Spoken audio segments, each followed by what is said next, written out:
मेरे पास एक स्टील की गेंद है जो एक तार से बंधी है और लटक रही है। इसे पेंडुलम कहा जाता है। अब मैं अपने दूसरे हाथ से स्टील की गेंद को एक तरफ खींचकर उसे छोड़ देता हूँ। इससे गेंद जो गति करती है उसे आप ध्यान से देखिए। हम कह सकते हैं कि पेंडुलम गति कर रहा है। यह आवधिक गति का एक उदाहरण है।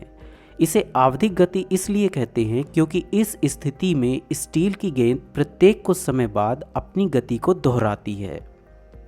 वृत्ताकार गति में भी जहां हम धागे से बंधी हुई स्टील की गेंद को एक केंद्र के चारों ओर घुमा रहे थे, वहां भी उसकी गति प्रत्येक कुछ समय बाद दोहराती है। इसमें एक चक्कर को पूरा करने में जितना समय लगता है उतना ही समय दूसरा चक्कर पूरा करने में लगता है, यानी यहाँ गति दोहरा रही है। इसलिए वृत्ताकार गति भी एक प्रकार की आवधिक गति कही जा सकती है। आवधिक गति के कई और भी उदाहरण हो सकते हैं, जैसे हवा के कारण पेड़ की शाखाओं का आगे पीछे जाना, या झूले पर झूलते हुए बच्चे की गति, या गिटार के तारों की गति। ये सभी आवधिक गति के उदाहरण हैं। आवधिक गति की एक विशेष स्थिति भी है। इसमें वस्तु एक मध्य स्थिति के दोनों ओर अपनी गति को प्रत्येक कुछ समय में दोहराती है।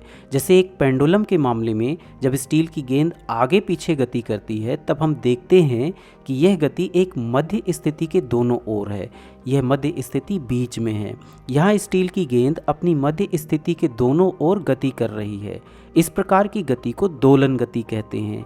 हम कह सकते हैं कि गेंद एक मध्य स्थिति के दोनों ओर दोलन कर रही है। इसी प्रकार झूले में झूलते बच्चे की गति भी एक मध्य स्थिति के दोनों ओर होती है।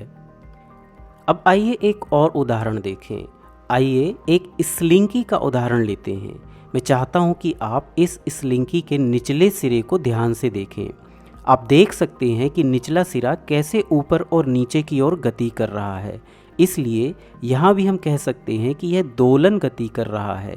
चूँकि यह एक मध्य स्थिति के दोनों ओर गतिमान है, इसलिए यह भी दोलन गति है।